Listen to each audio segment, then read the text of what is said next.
we ready? Mm-hmm. Okay.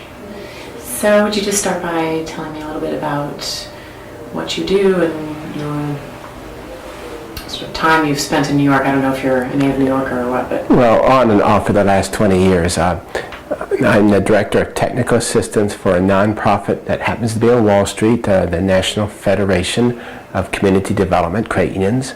We work with credit unions both in rural and urban areas that deal mainly with low-income people or poor areas.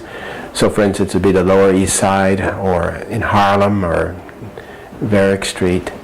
And then sometimes on Indian reservations or in Texas. We have 200 members throughout the United States. But we're based here in New York. We have 20 employees, and we were started by New York area credit unions about 27 years ago because the banks had left these poorer areas, and so credit unions came in, and so... Have you been in New York for a long time? Since this time, since 1997, my wife and I were living overseas in Bolivia. We'd been over there for 7 years, and then we came back. But before that, I had been a supervisor for an examiner group in New York in the late 80s, early 90s. Do you consider yourself a New Yorker? Yes, yes. How do you describe that identity as a New Yorker? Well, having worked with many credit unions all over, in fact, even in the World Trade Centers, the credit union used to be the Port Authority of New York and New Jersey. I'd worked there as an outsider, and then so many other places in New York. For instance, Columbia University, the student credit union there, been there. So I've been so many different places in the 5 boroughs.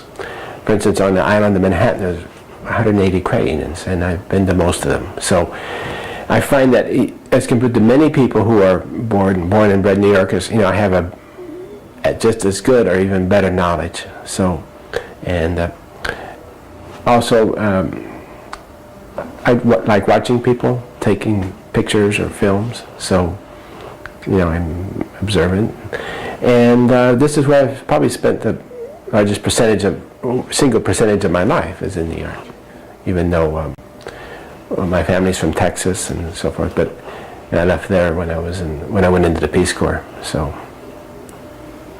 will you tell me a little bit about being a pilot? What you usually do, where you fly? Okay. We have a single-engine Cessna Cardinal that we keep at Poughkeepsie, which is about an hour and a half, 2 hours drive north of Manhattan on the Hudson. I use it, my wife and I use it for weekend flying, but also for work. Sometimes I'll fly, for instance, in August I flew down to Norfolk, Virginia, where I worked with one of our members there. Or we have a CDCU institute up in New Hampshire. I fly up there once every 6 months. Been out to Chicago. So, distance is 500 miles generally or less. It's more efficient to use a small plane than to fly commercially. And then also, one of our favorite flights was we've done this innumerable times. We would take passengers, and until September 11th, it was legal to, what we would do, it was a clear day, we'd fly either over the restricted area, which is at 7,000 feet. So we could fly anywhere you wanted over New York, the 5 boroughs, but you had to be above 7,000 feet. And you wouldn't even need to be on the radio, although it would be prudent to be so. But I mean, the jet traffic is going to be between, let's say, 1,000 and 7,000 feet. So you're above that, you were in a free zone. So we would fly over, and the area we would fly over is called Class Bravo airspace. It was like an inverted wedding cake. So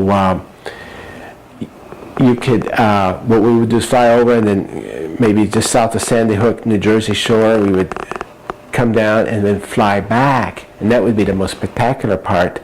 We'd be under the inverted wedding cake and could fly normally 1,100 feet, 1,000, 1,100 feet. The highest you could fly was 1,100 feet without having to get permission to enter the restricted zone, Class Bravo airspace. So, and so we fly, of course, near the Verrazanos Bridge.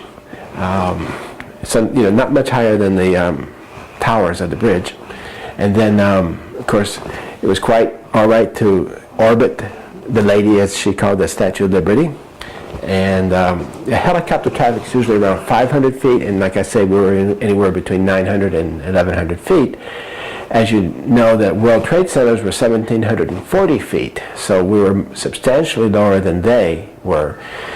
So sometimes we'd angle up into lower, past Buttermilk Channel, or in other words, where the Governor's Island is, and up to almost where the Brooklyn Bridge is, and then come back around and then fly up the Hudson and back up to Poughkeepsie and land. But the spectacular thing was, of course, seeing all the tall buildings of Manhattan towering even above us in an airplane. So, like I say, with many friends from Europe, from United States, even New Yorkers. What's amazing is even to take New Yorkers, like Upper West Side people, oh, they love it. I just did that in July. My friends in Germany said that's what they remember the most. Anyways, even talk about it now, how, just flying over Manhattan. So that's, we don't do that now because that's restricted, as you know.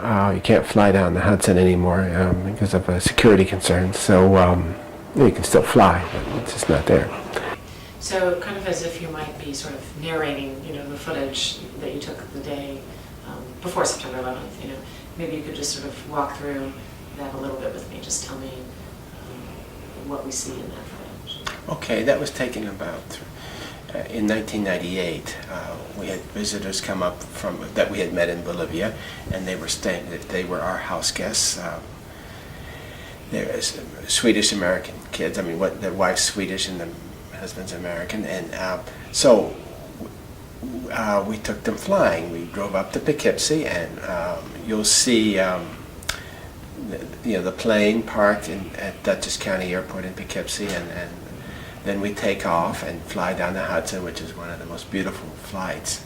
And we fly by Storm King Mountain, West Point, the Tappan Zee Bridge, of course the George Washington Bridge, and then actually that's when we're high. As I explained, we're above 7,000 feet. I think we're 8,000 something, and then we descended over northern New Jersey, and then came back, as I explained before, at the lower altitude. And we don't circle the Statue of Liberty this time, but we do get right up to even on the east side of lower Manhattan. I wanted to show our building. Our building is 120 Wall Street, which is the old Art Deco style building. You can even see it in the Hindenburg photos. It's been around for so long. And it's just by the South Street Seaport. But anyway, but of course also you see the World Trade Centers, the towers. Also, earlier in the day, the same day, the kids and the wife of the family had met me at my work in Manhattan. So I have footage of Wall Street, and we actually walked down to the World Trade Center buildings. And we're right there, and it's so ironic because I'm filming straight up at like a tourist, the towers themselves with the kids there, Colin and Mara, and they're, so we're just all like tourists. And then later that same day, of course, we flew. So that's what you'll see. Now, do you want me to go on about the actual day of?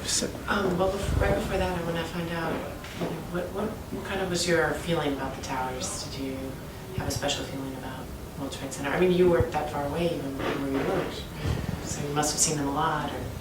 Right. Well, from our condominium, of course, you could measure visibility. If you could see the towers, you knew it was a good day because they're 4 or 5 miles away.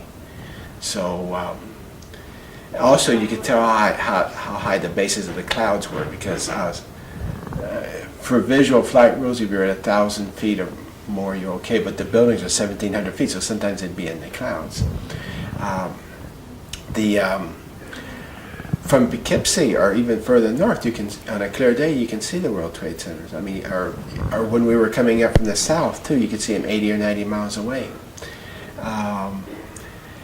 As a pilot, you're going to respect them because they are so high they can reach up and grab you. I mean, they're entering your close area. In other words, you know, most things when you're flying are way down there, you're up here, not a problem.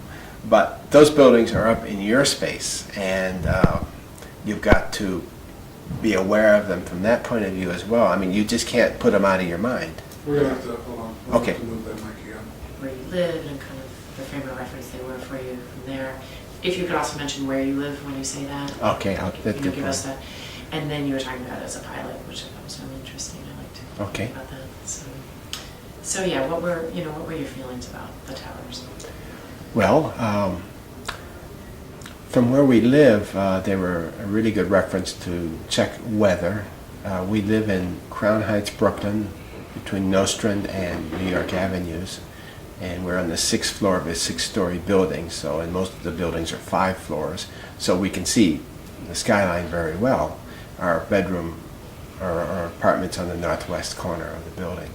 So, by looking out, we could see the World Trade Center towers very easily, and we have our beds set up so that when we wake up in the morning we could see them.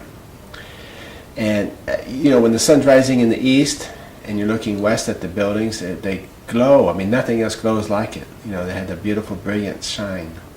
So I mean, I've got a lot of pictures just taking it. It's so beautiful in the morning. But anyway, the buildings, if you could see the buildings, you knew the visibility was over 4 miles, 5 miles. And they're 1,700 feet high. All you need to fly visually is 1,000 feet. So, you know, if you could see the tops of the buildings, then you knew you were flying as well, without having to fly instruments. Now, also, from the point of view of flying, even from Poughkeepsie or coming up from the south, you could see the buildings 80, 90 miles away on a clear day.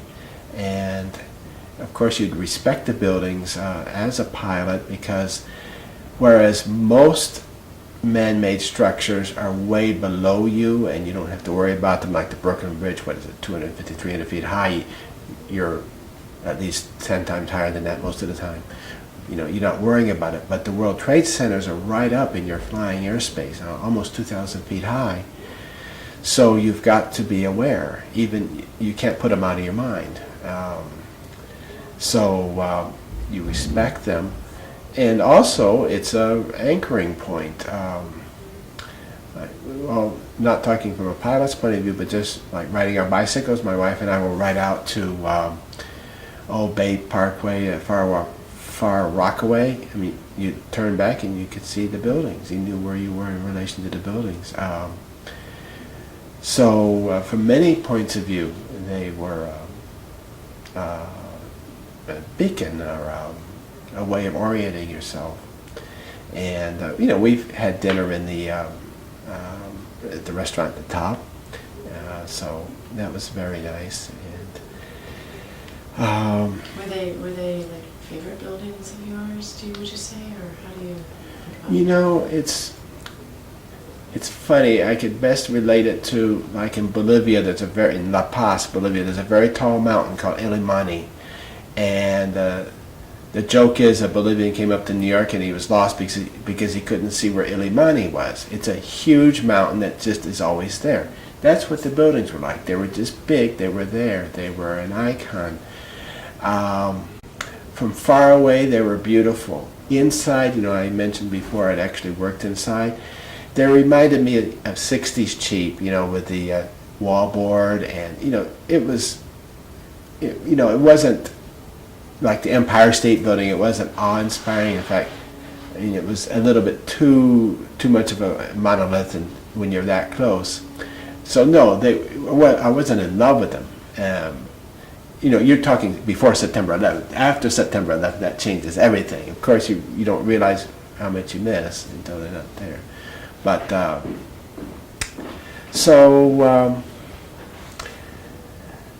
yeah, they just made New York special, though, and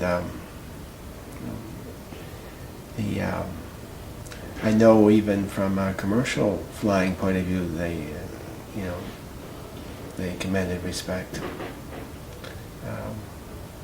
You felt kind of closer to them as a pilot, kind of, you were almost at like this bird's eye level with them, would you say? Yes, because being in the buildings gave you the same perspective as flying. You're way above everything else. And I mean, there's nothing that's even close to you except the other tower. So, yes, you had the same feeling as if you were flying. The wind patterns were different at that. The wind's aloft. I mean, often you'll have a weather phenomenon where on the ground you'll just have a light breeze or no wind at all, but at 1,000 feet you can have a 20, 30, even 40 knot wind. And so that, of course, is, you would know that up at being in the buildings. And you could see the clouds. Sometimes you'd be above the clouds. And you could see you could gauge the movement of the clouds and the wind using the buildings as a reference. So yeah, and of course at night too they were beautiful. They were more beautiful, I think, for the people in the outer boroughs or in New Jersey than being right there in Lower Manhattan. In Lower Manhattan they were intimidating, or you couldn't see them. I work in Lower Manhattan, so from our office we can't see them because we're facing east. So from that point of view it wasn't a big deal. But from the further you got away, the more important they were up to a certain distance. So now on September 11th, if you could start by telling me how that day began before you learned of anything going on, and just sort of walk me through a little bit of the beginnings. Okay. Well, I know my wife usually starts off to work first. She works in the in Citibank in Queens in the 50-story building there, the Green Building, the Green Monster. It's affectionately called.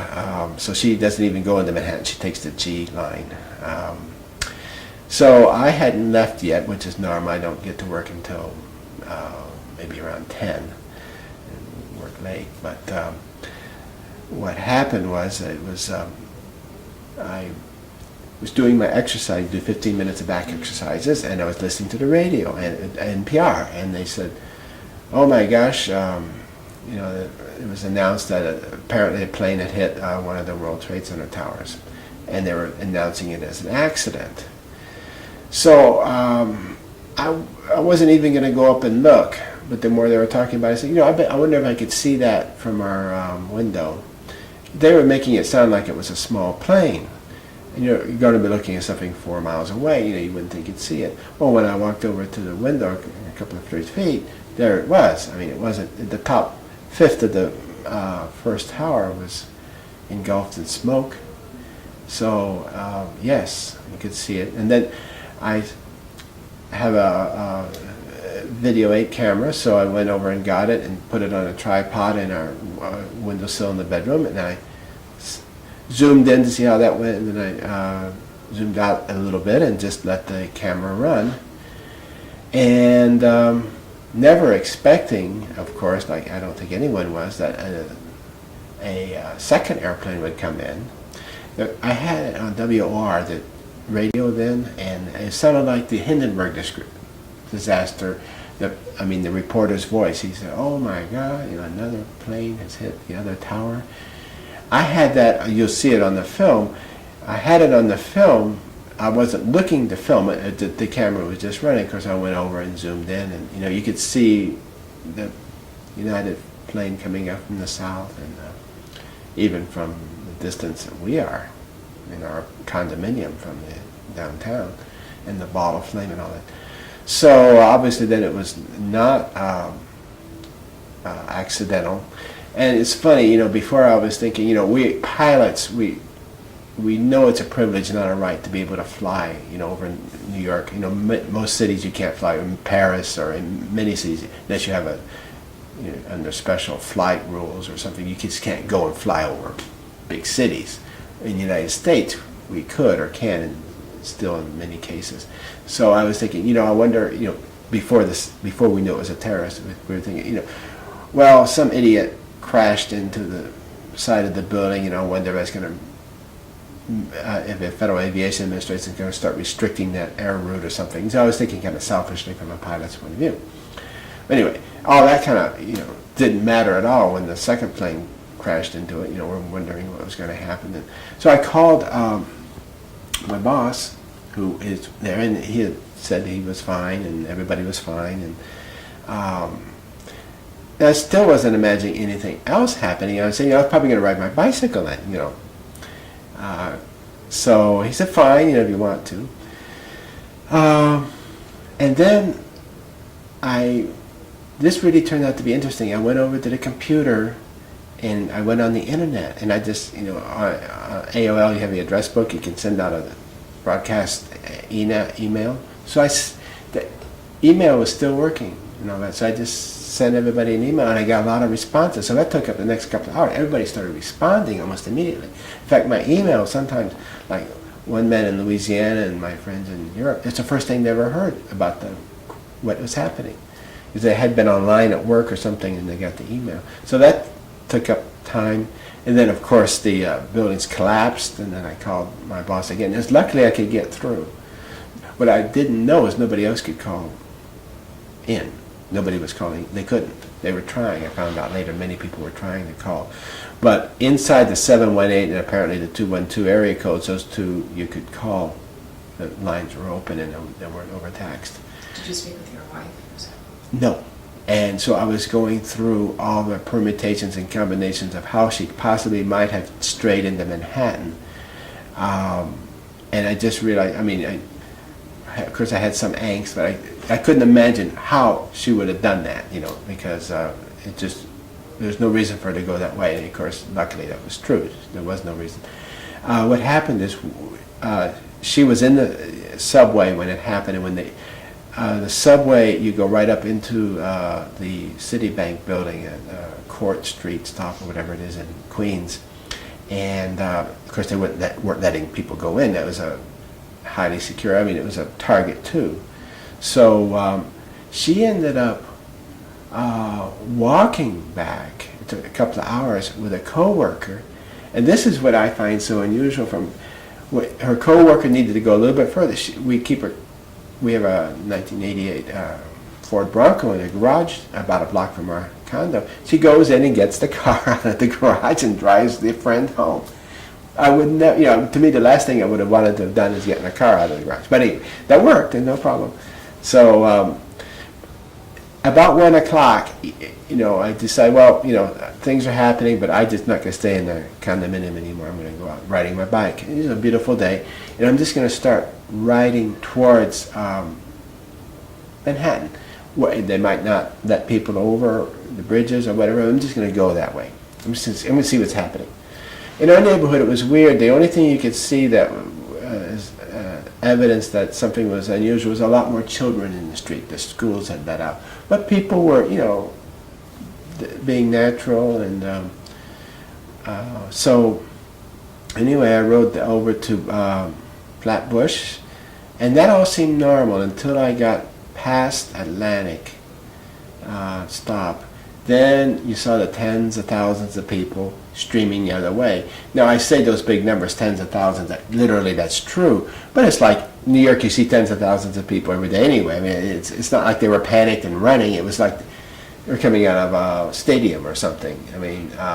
People were worried and all that, but also you didn't get the feeling of any panic at all. The police were wonderful, and the people were helping each other. There was a few of us that were going. I could still ride my. There was still enough, not so much congestion that I could ride the bike. So I was just riding bike, and I had the video camera. You see some of that footage, and other people wanted to go to Manhattan too. I wasn't the only one. One gentleman also on his bike wanted to get to his daughter that was in school in Manhattan. So there was like a single file of us going across the Manhattan Bridge into Manhattan from Brooklyn. And at that point, when we got to the bridge itself, it was slowed down enough so that we had to walk our bikes, or the pedestrians just walked. But again, it was all orderly. Now I could look over from the Manhattan Bridge south to the Brooklyn Bridge, and I could see the pedestrian catwalk there. There was this normal amount of traffic. So maybe that would have been the better bridge to walk across. whereas the Manhattan Bridge was closed to vehicular traffic, and there was only most of the lanes were just people walking the other way. So, but that's when one could appreciate, the true dimensions of a tragedy. Walking as you ascended the bridge, you could see the incredible smoke and what was happening. And but again, got to Manhattan, and I rode over to 120 Wall, and they never let you take your bike into the building, but I talked to this caretaker. He said, no problem. So I took the bike, and we're on the 10th floor, and everybody else had gone home except for my boss, who was, he had tried to go, but there was so much smoke at one point he decided to stay. And like most of us, he was in a state of, well, I would say shock. I don't know if it's a technical term, but, just total surprise, and just,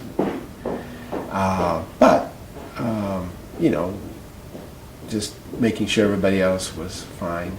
So I stayed for about an hour and checked it. And I was so surprised. The electricity worked, the telephone, I thought the telephones worked, and the email worked and all that. And I checked some things, and I got some, we're working on an organizing menu, so I was able to get all this work I could take home, so that was nice. Okay.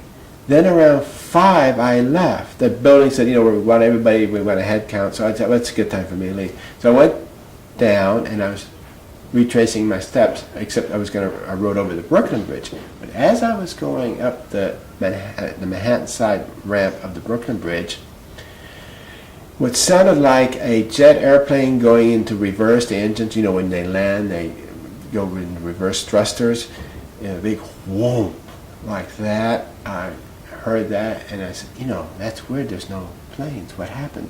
And I turned around, and I saw all these people running, all these rescue workers, and this huge plume of smoke. What had happened was number 7 World Trade Center had fallen.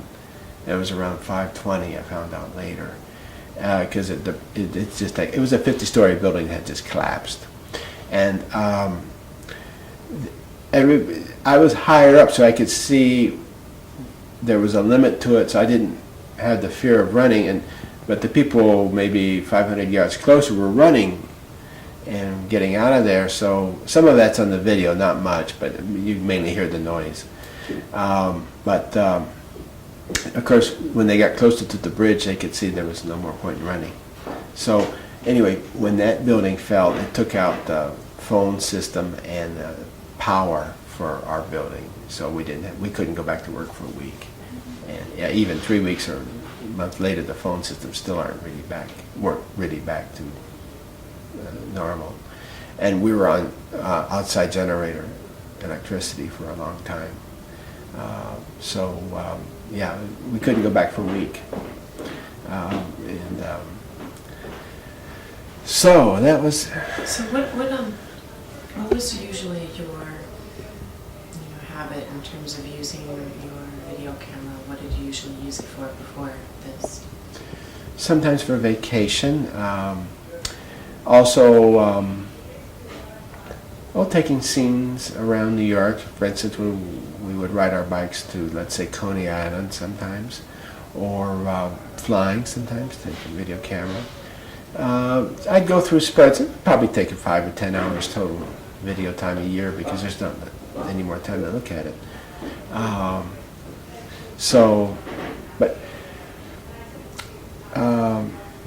It's funny, when I was going down on my bike, I first forgotten the video camera, and I said, really, should I take that along? And I said, yes, no, and I said, yes, so I went back up and got it. So I guess there's a bit of a documentary aspect, and I like to do that. Not, I never used anything commercially or something like that, but when you're filming, when you're there, your mind is having to compute too many things, so that when you go back and look at something, no matter what, later, you can see a lot of things you didn't see the first time because you were trying to do too much. So I appreciate that, being able, in a more relaxed mood, to be able to see something that you couldn't see before. So you actually left when you were going to go into Manhattan. You left without without the camera initially? You actually walked out? I forgot it. I had it ready to go in the same bag I have over there, and then I realized I forgot it. But then I was thinking, why do I want the camera? You know, is that really? I mean, there's crowds of people. I mean, whatever. And I said, well, it's better to have it and not use it than to wish I had it. So I went up and got it. And as you may know now, I mean, price of it's not much of a risk. A nice video 8 camera is $300. I mean, you know, it's not the same risk as maybe 5 years ago when they were over $1,000. From the, you know, they're sensitive to dust and all that. I mean, they can, but not a problem. Did you have a sense that that the video you were taking was sort of for making of history? You know, No, not really. I figured I figured it was only of value to me. In other words, you know, I didn't even show it to people at work. I mean, I told them I had the video. I showed it to certain friends and all that, but I just figured they'd seen it all on TV. So, so no, I didn't have that sense. But even I sometimes switch between, you know, using still camera or video. I don't use both at the same time because I just can't handle both. You get confused. How are you going to handle this with the film? You know, and you're going to experience life anyway. So I either take one or the other. I don't do both usually, very unusually. So, and as you know, a video camera has a wonderful dimension to it, and you can get sound and the time and, you know, so much more information. But on the other hand, it's confining in that going back and trying to show people really don't have time to look at it. Video, whereas still pictures, you can take 80 or 90 still pictures and they can look at it in 5 minutes and they're happy, and you convey, you know, and they can tell you what they're interested in. So, you know, I like both media, but it's and you know, I appreciate it. I just and I keep a journal too. So, you know, I just like to record things. I maybe relive things by recording them, or it makes life more intense. So what do you think about the intensity of that day? It's interesting. I feel very intense about the situation in the Middle East. I feel very strongly both. I have a lot of empathy for the Jewish people and for the Palestinians. I have friends on both sides, and I understand the anger. I have a feeling for the anger, and I always was worried. You know, I grew up in the 50s, and the idea of the atomic bomb, and World War III was always right around the corner, and we had the bomb shelter growing up, or the neighbors did.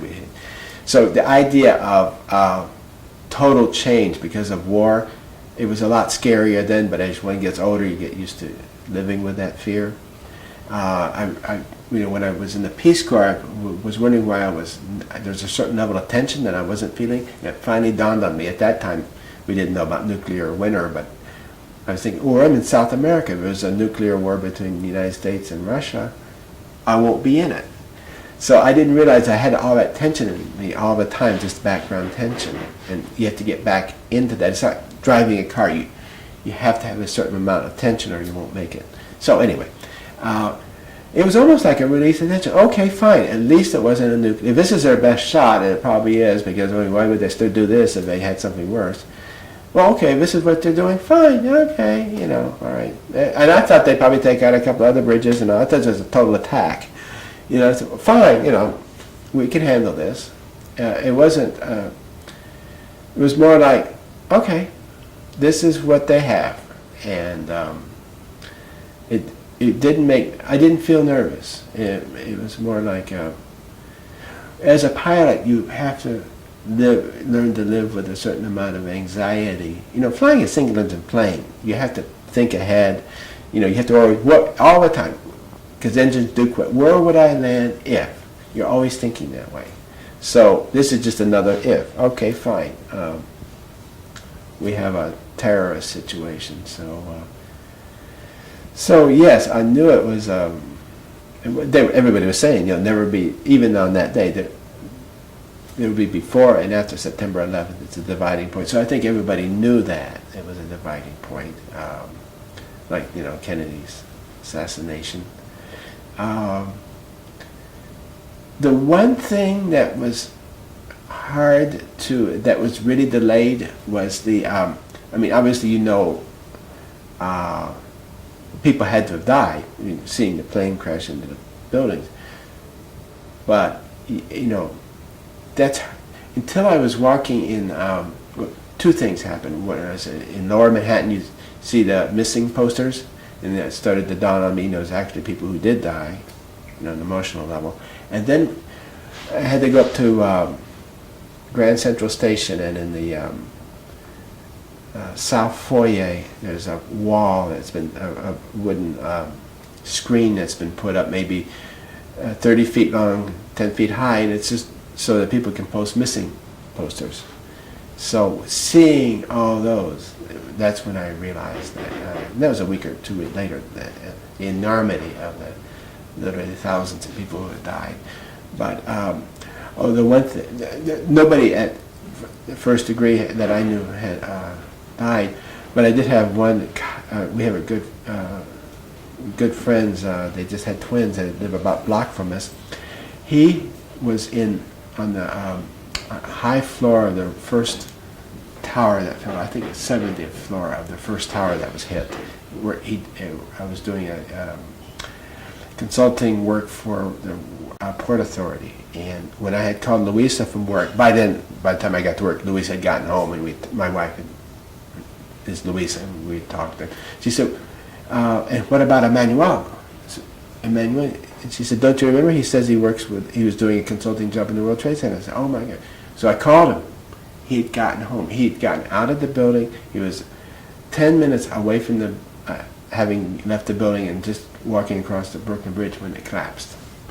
But hearing his story about how they had, he had started going down, and they told him to go down the stairway, and of course this is the first building that was hit. But they were allowing, everybody was calm and thought it was an accident, and they were allowing the injured people from the higher floors up to go by first.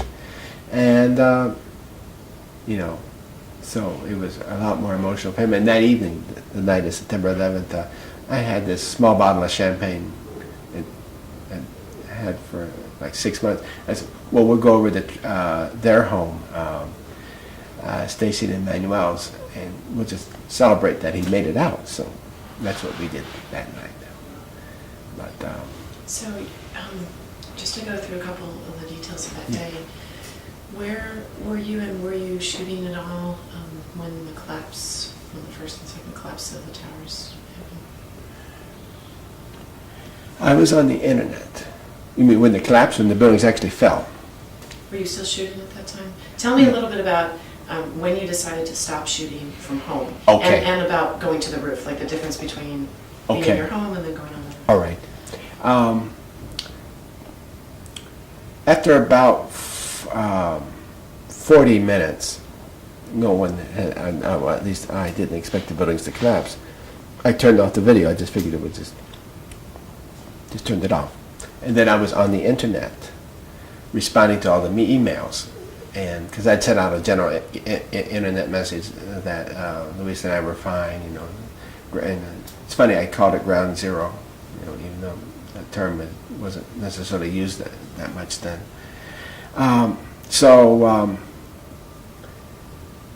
I heard, you know, I had the TV on, and then of course they said the towers fell, so I went and saw it on the TV. But I would, you know, well, first one fell and then the other, of course. So I was at home in the condominium. You know, it's funny, physiologically I could tell my body was reacting, you know, my heart was beating faster, and I felt a little sweaty, but, you know, nothing, you know, just, anyway, that's what I was doing. I went on the roof, I think when I came back from the ride into Manhattan, then I went upstairs on the roof. Oh no, I went up, I'm sorry, beforehand. And I was really surprised because I thought there'd be a lot of people up there. Nobody was up there. the door isn't locked. I mean, so people could go up there if they wanted to, but people were at work. It was a work day, and it was still during the day. So I was the only one up there. I found that weird, because I thought everybody would have gone up there, but nobody was up there. We have 6 floors of 4, so 24 units in our building. So, and What did you shoot up there? What did you capture? not much more than from the our window. I did a panoramic, I think 360 degrees. But what was weird from up there, you can see it downstairs too, is how normal anything north of let's say Canal Street looked. The Empire State Building was just normal as everything, and as you know, the wind was from the north, so none of the smoke northwest. So none of the smoke was blowing at our part of Brooklyn. It was all going south of us, and it never did blow at us. So, but it's funny. The cat, I could tell the cat was reacting either to my mood or to events, because she normally just sleeps and goes and hides somewhere during the daytime, but she was all looking around and everything. So that was unusual. You did a little bit of shooting of the different coverage on TV. Could you explain that? Yes. At one point, I went over, and we have basic cable, 40 channels. So I went, or 60 channels. I went through each, what was going on in about 5 seconds on each channel. And it was interesting. VH1 had gone over to they'd stopped what they normally broadcast and had gone into the news coverage. MTV just continued with what they were normally broadcasting. The fashion channel continued with fashion. I found that weird. But most every other channel had gone over to some sort of news coverage. So I found that interesting. There was a couple other channels that hadn't changed their programming. And most of the news coverage was the same. Now, what I didn't know is if you didn't have cable, you could only see one channel. So anyway. What really stands out for you with all the footage you took on September 11th? From the film or just from my experiences? I guess both, but specifically to the footage, the stuff that you shot. Just the obvious that it was such an, when I first looked at it, I didn't realize how much energy the plane had, the second plane that hit, and the fireball. I mean, that was, even seen from 4.5 miles away, you can see a huge fireball. So that is what stood out. And the fact that both buildings were still standing and stood for such a long time, it's almost a miracle, and it allowed people to get out.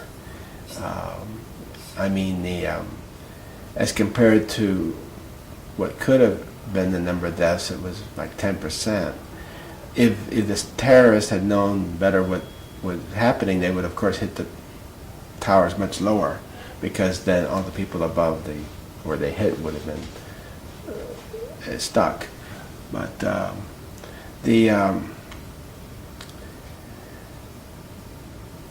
and the other thing is, now when you look at I look at the video before and after. I mean, the buildings aren't there anymore. It's still like having 2 missing front teeth. It's just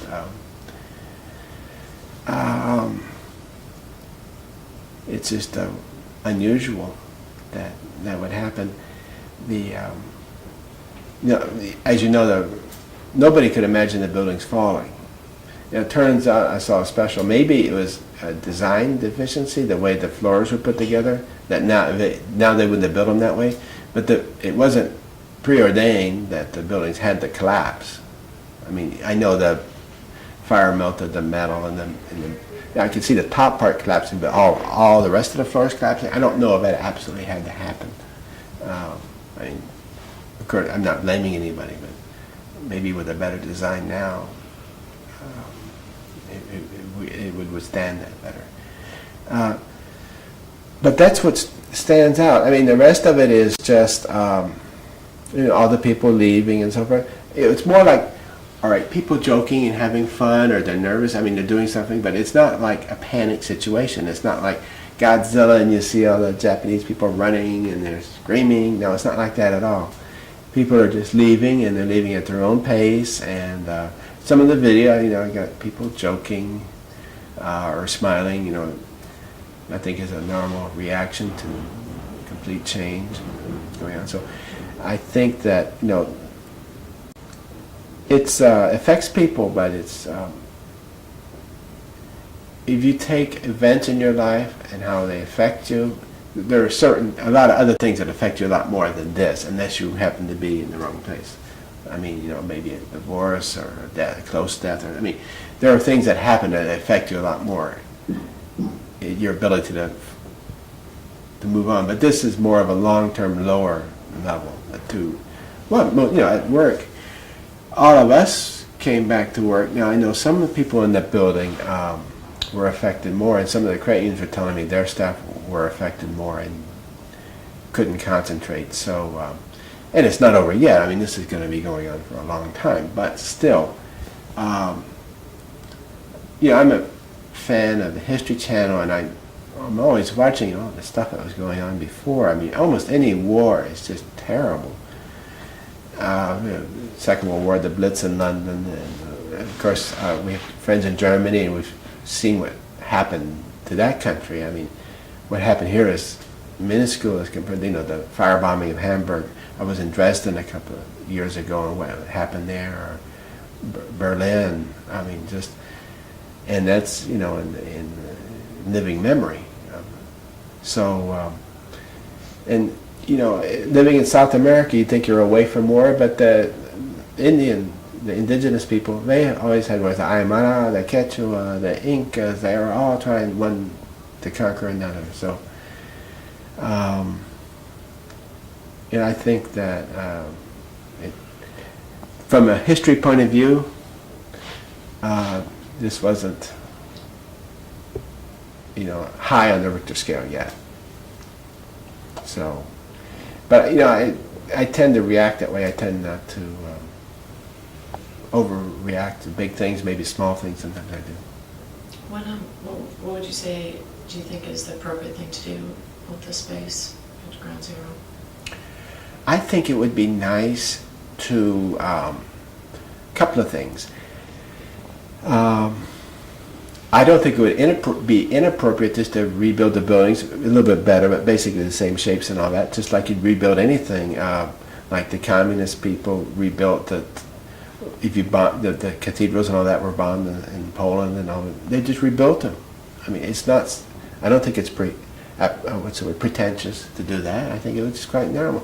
It's like you have a fire, rebuild afterwards. So I don't think that would be wrong. I would build them a little bit better, take advantage of what we know about energy savings and maybe something like that, but basically the same building.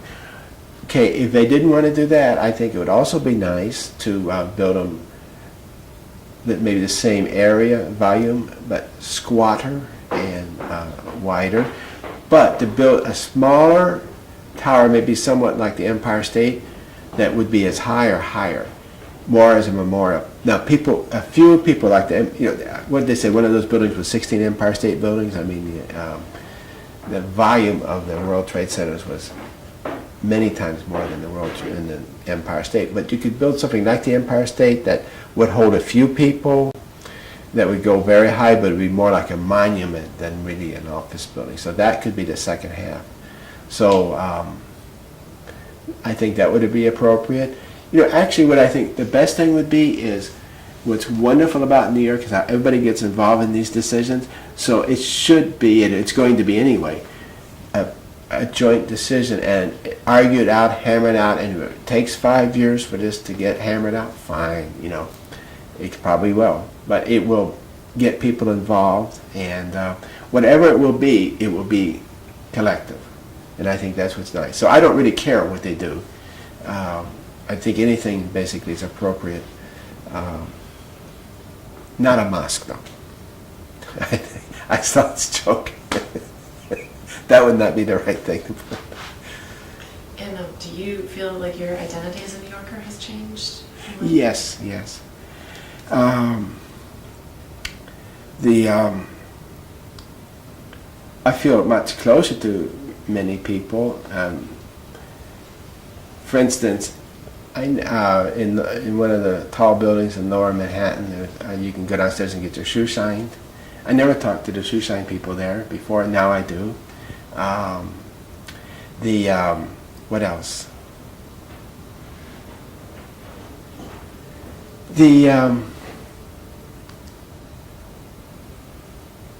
It's brought New York into the rest of the country, whereas before, or right afterwards, I traveled to Texas and other places, and in Texas I saw these memorials, that people just put up, we're with you in the effigies of the World Trade Center and all that.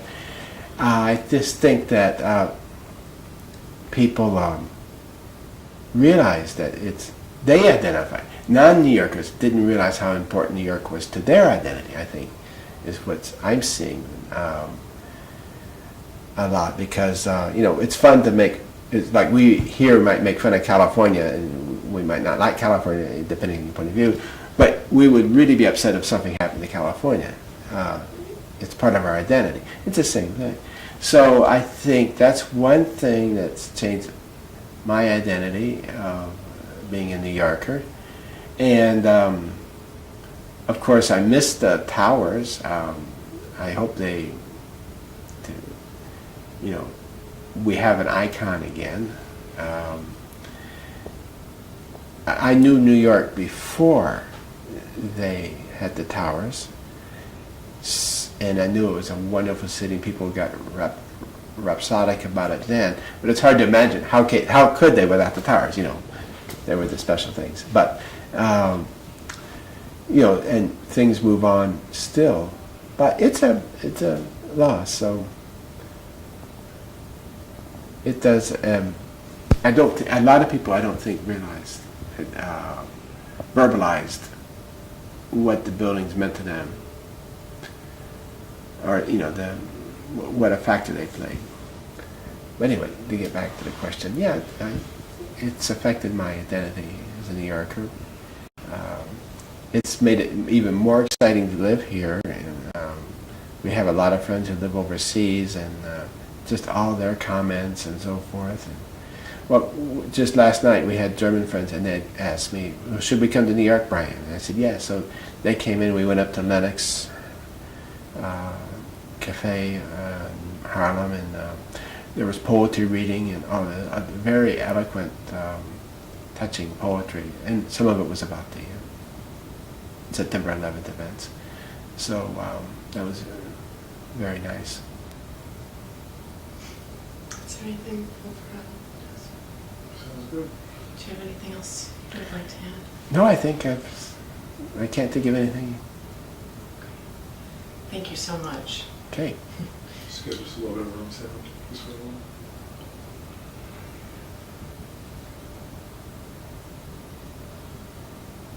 We're good. We're clear. Okay.